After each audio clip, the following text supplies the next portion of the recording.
I swear the air in that storage lot smelled like wet concrete and rusted memories.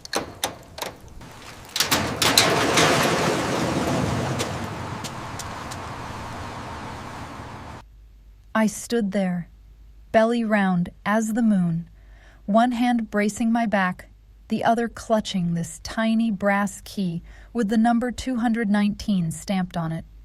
Everyone else had already left. The real buyers, the ones who knew how to spot profit under a pile of junk. And me?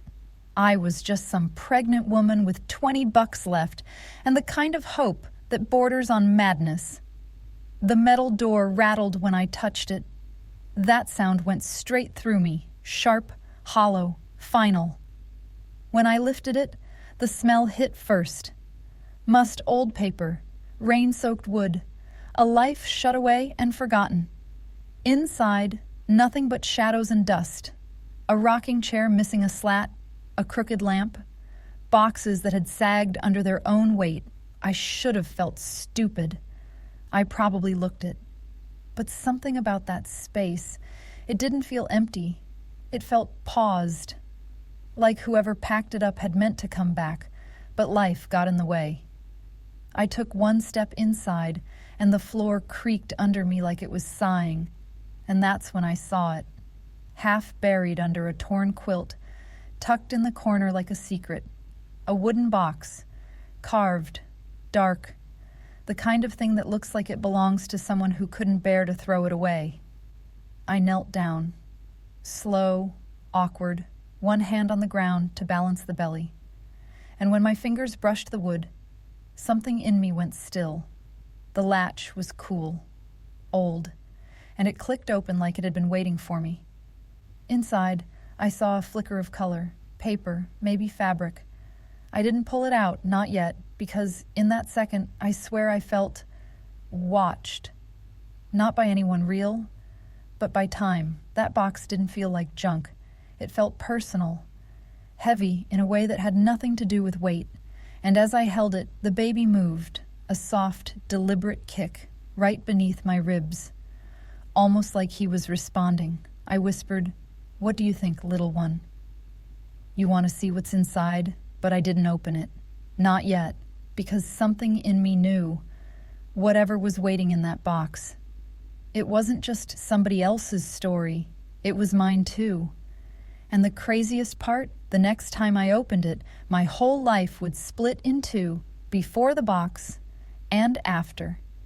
If this story hits something inside you, if you've ever felt that kind of quiet fear or strange hope, hit like and subscribe. We're building a community where single parents share their real, unfiltered stories, the ones they've kept buried for years. Because sometimes opening up is the only way to heal. I didn't open the box until after midnight. Couldn't.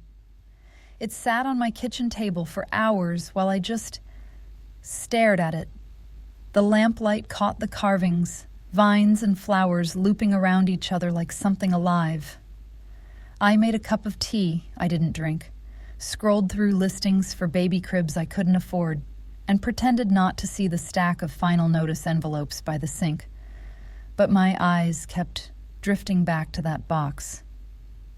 You ever get that feeling that something's calling you, not out loud, but quiet, deep, like it's been waiting just for you? That's what it felt like. The clock read 12:07 when I finally unlatched it. The smell hit first, faint, like old paper and lavender. Inside was a folded quilt, neat as a memory, its colors still bright after all these years. Tucked beneath it, a bundle of letters tied with a faded blue ribbon. And under that, a photograph. A woman, maybe mid-20s, standing beside a flowering tree. She had one of those old-fashioned smiles, soft, certain, like she knew something the world didn't. And her eyes. God, those eyes. There was something about them. Familiar, in a way that made my stomach tighten. I couldn't place it, but they reminded me of someone I'd seen in a mirror. I turned the photo over. Elizabeth, spring 1972. I whispered the name out loud, Elizabeth. It didn't ring a bell, not yet. But there was something else, a tiny silver bracelet tangled in the ribbon, small enough to fit a newborn, and engraved, faint but clear, Elizabeth. My heart did this strange flip, like my body knew something my mind didn't. I pressed my palm to my belly, and the baby kicked, hard. I laughed a little, breathless. Yeah, I whispered. I feel it too. I didn't know it then, but that was the first night I started to remember things I'd never lived. Dreams came after that, fragments like flickers of someone else's life. A woman singing by a window, a rocking chair creaking in rhythm with a heartbeat, and a voice, low, sad, saying, "I'm sorry." I'd wake up sweating, clutching my stomach, not sure if I was scared or just seen. And that morning, when I looked at that photo again in the daylight, I swear the woman looked even more like me. That's when I realized this wasn't just somebody else's lost life. Somehow it was tied to mine. I just didn't know how deep that tie went. The photo haunted me. I kept it propped up on the windowsill next to my half-dead plant, where the morning light could find her face. Elizabeth. The way she stood, shoulders back, chin lifted, that soft, steady gaze. It felt like she was daring me to understand something I couldn't yet see. I must have picked it up 100 times that morning, tracing the edge of the paper until my fingertips turned gray with dust. There was a second photo tucked behind the first one. I hadn't noticed it the night before. This one showed the same woman, younger maybe, sitting on a porch swing beside a man with dark hair. Their heads leaned together, laughing like they'd never known heartbreak. Elizabeth and David, 4th of July, the back, red in neat blue ink. That's when I felt it. That small tug again, deep inside, like the baby shifting but not quite moving. I couldn't stop thinking about those names. Elizabeth, David, they sounded familiar in the way music from another room sounds familiar.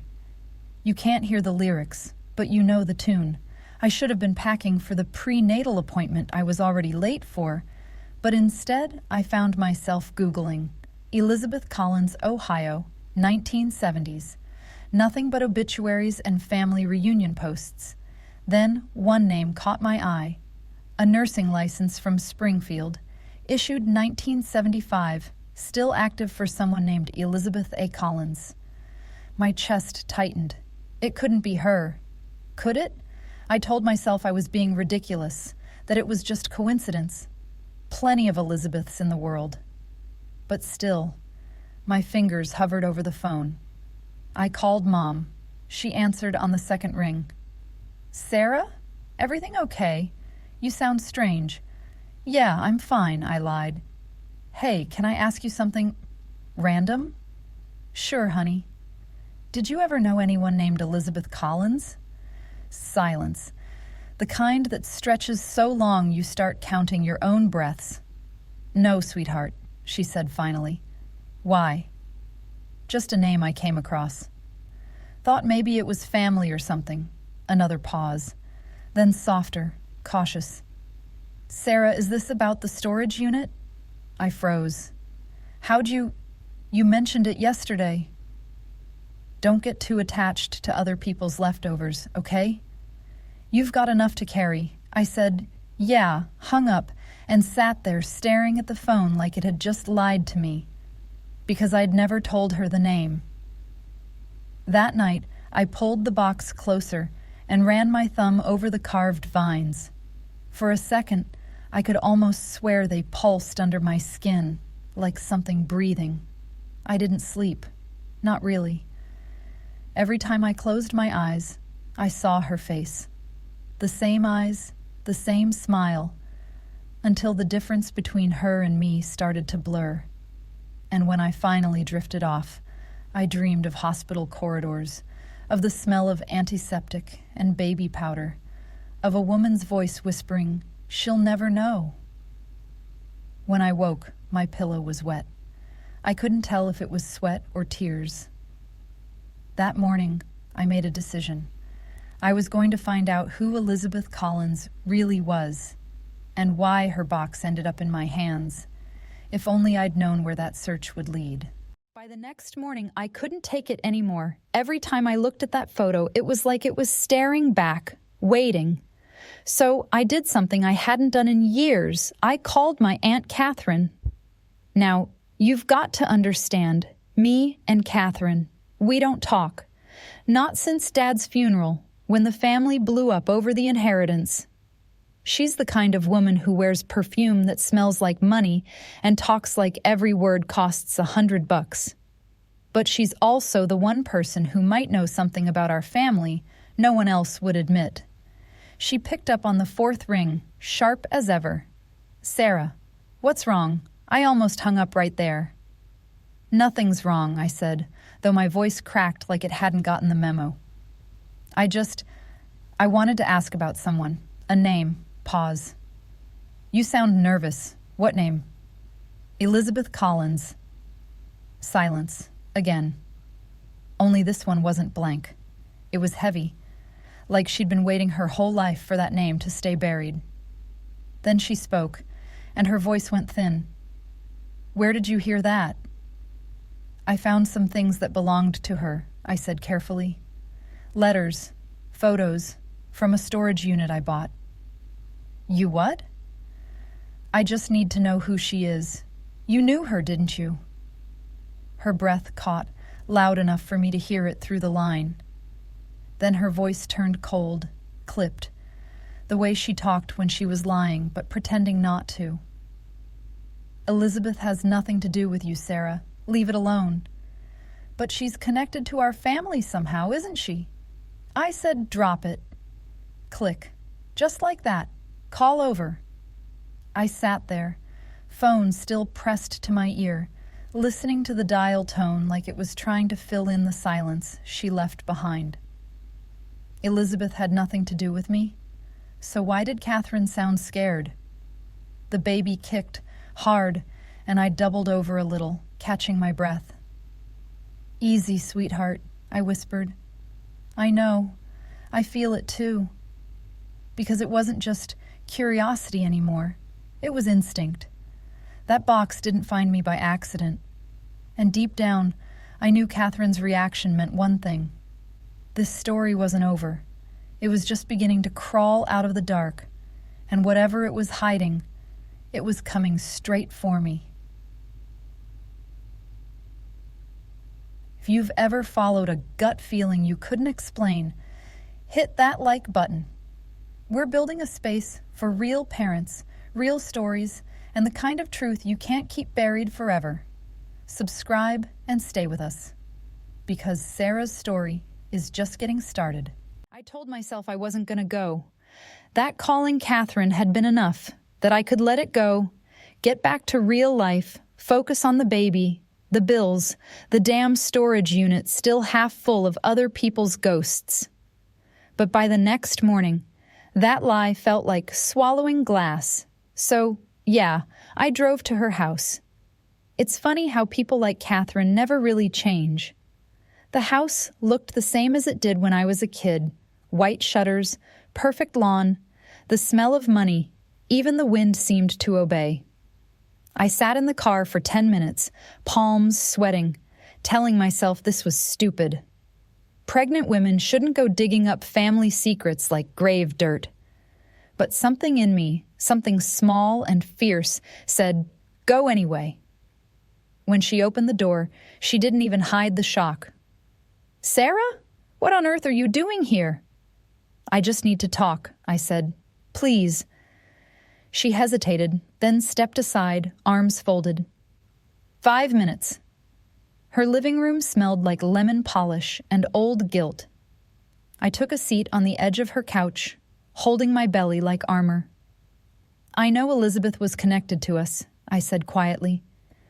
"You don't react like that unless you're protecting something." Catherine stared at me for a long time. The clock ticked loud in the silence. Then she sighed, like a dam cracking. "She was my sister," she said finally. My breath hitched. "What?" "Half-sister, technically. My father's first daughter from a marriage no one talks about. He disowned her after she got pregnant. It was the early 70s. Different time." "Pregnant?" I whispered. Catherine nodded, eyes fixed on the floor. "She was sent away.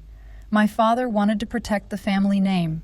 She gave the baby up, and she never forgave him for it." The room started spinning. "And then?" "She left Ohio, became a nurse somewhere out west. I haven't heard her voice in decades." Something cold slid down my spine. "Do you know what happened to her baby?" Catherine looked up then, really looked at me. Her eyes softened, just for a second, like she saw something she didn't want to see. "I don't know," she said, almost a whisper. "But maybe you do." The air left my lungs. "What's that supposed to mean?" She shook her head. "You said you found that box. Maybe it found you for a reason." I wanted to ask more, but she stood up, signaling the conversation was over. "Leave it, Sarah. Some stories do more harm than good." I stood too, my legs shaky, my pulse in my throat. And as I walked back to the door, I saw something on the hallway table, a framed photo of my father's parents, and beside them, a young woman, the same eyes, the same soft smile. Elizabeth. I didn't say a word, just left. Outside, the air felt heavier, thicker, like it knew something I didn't. In the car, I pressed my forehead to the steering wheel, whispering to my belly, "She was family. I knew it." The baby shifted, almost like an answer. But I wasn't ready for what came next.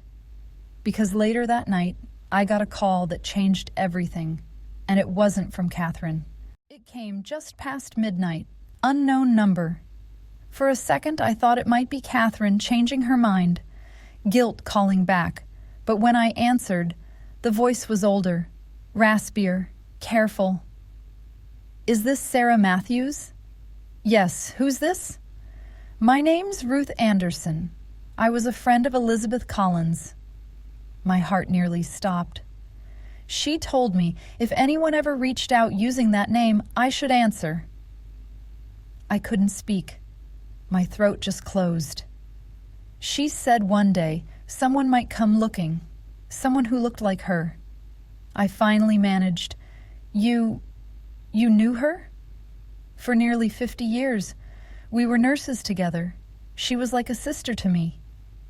Then softer, "She'd be over the moon knowing you found that box." Something in her tone broke me. "So she's alive?" A pause.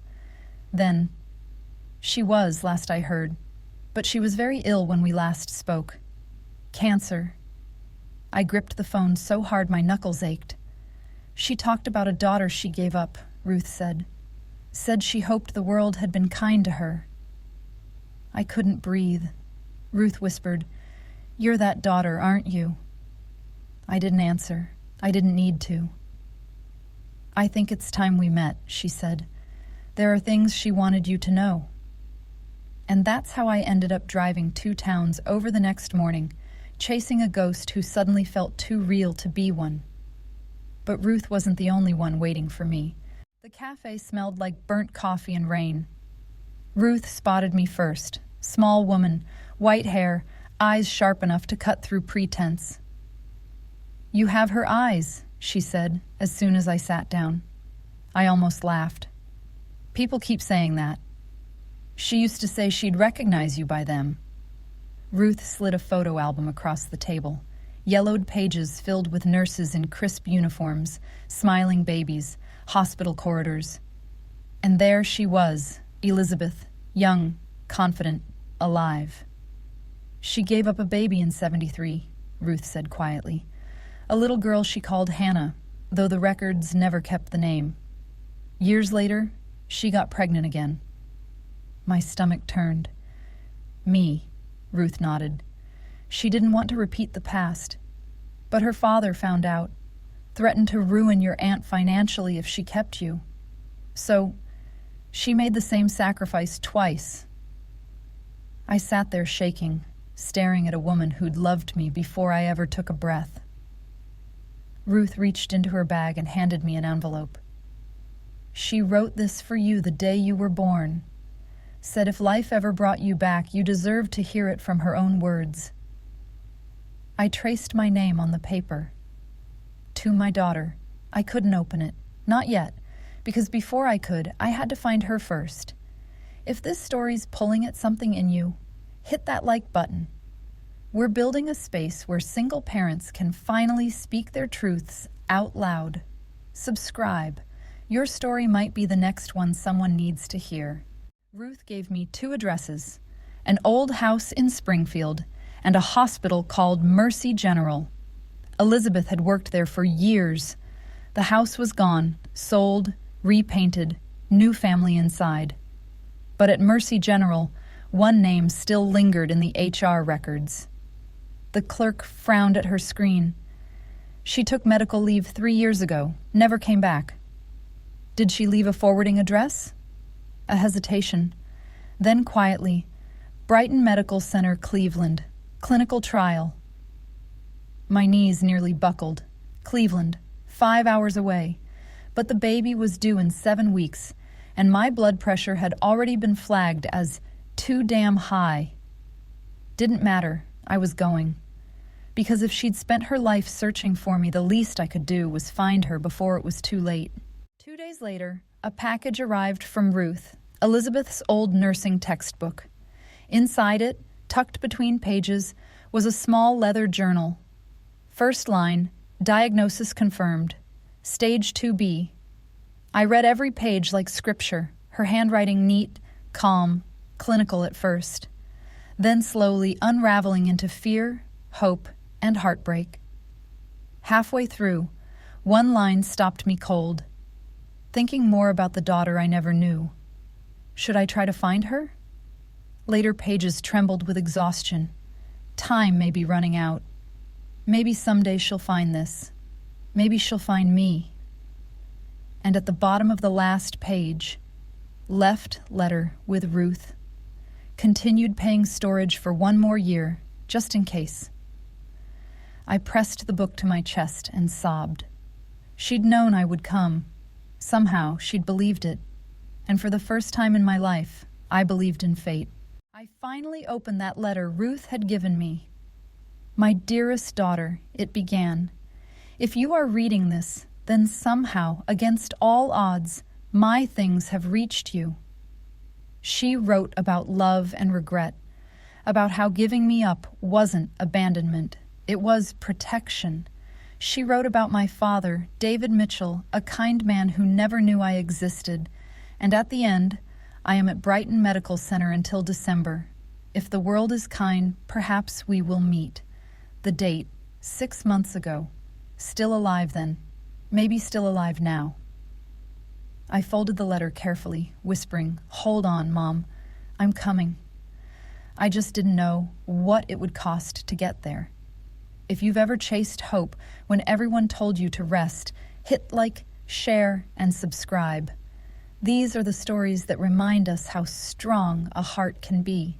Finding David Mitchell wasn't hard. Turns out, he was a chemistry professor at the State University. Gray hair, kind eyes, the kind of man who still opens doors for strangers. When I showed him the letters, he went pale. "She kept them?" he whispered.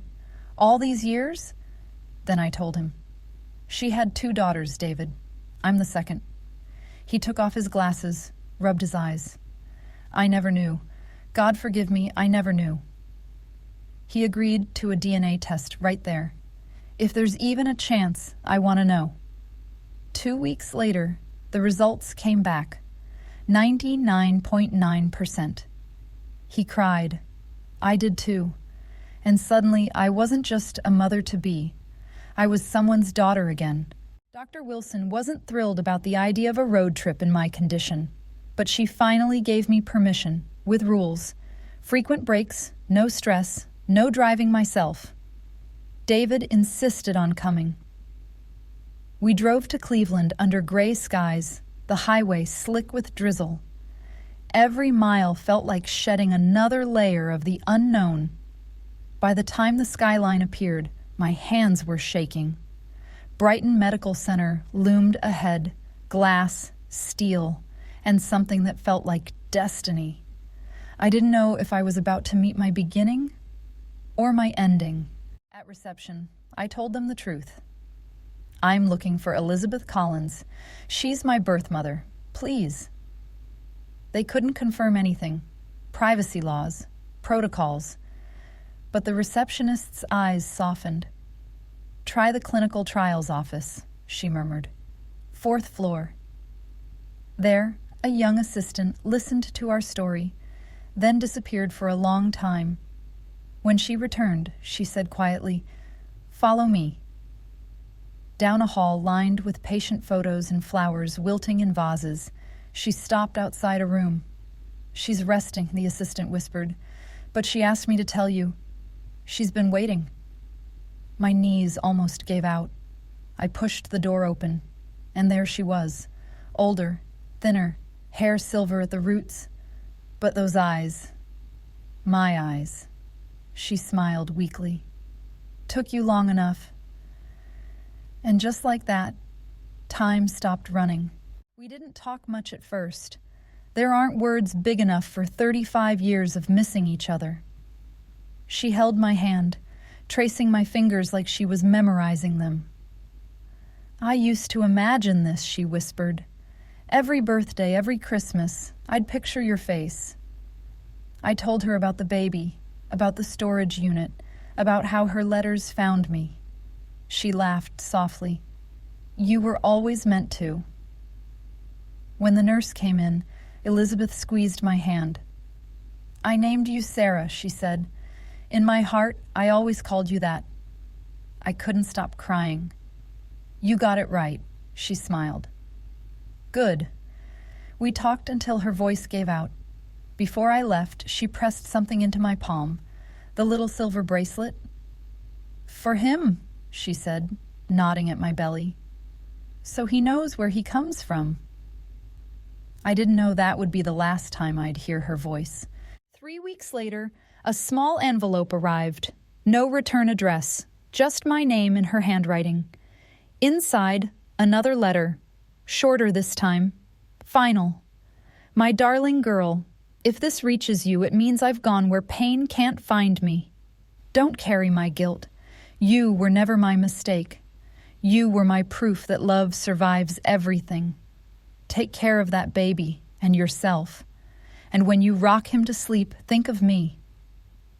I sat in the rocking chair, her rocking chair, holding my newborn son. The bracelet gleamed around his tiny wrist, and for the first time, the ache in my chest eased. Because she was right. Love does survive everything. And for the first time, I stopped blaming myself. If Sarah's journey moved you, like, share, and subscribe. We're building a place where single parents can tell the stories they've carried alone. Because healing starts the moment someone listens,